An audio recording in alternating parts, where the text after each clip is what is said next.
I'm Bess Roberts. I'm a senior supply chain management and marketing major.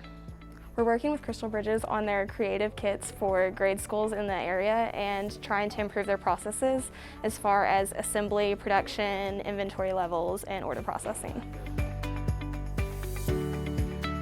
So a key topic that we learned in the class and through our global Lean Six Sigma certification is the concept of Kaizen, which is the Japanese word for continuous process improvement.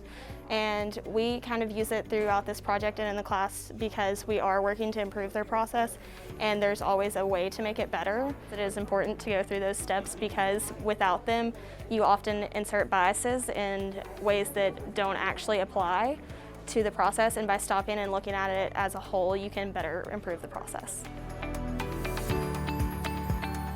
It's actually been really awesome working with Crystal Bridges. Sarah has given us a lot of freedom to do whatever we want and flexibility to decide how we would like to experiment and what works best for us, and is open to any input we may have.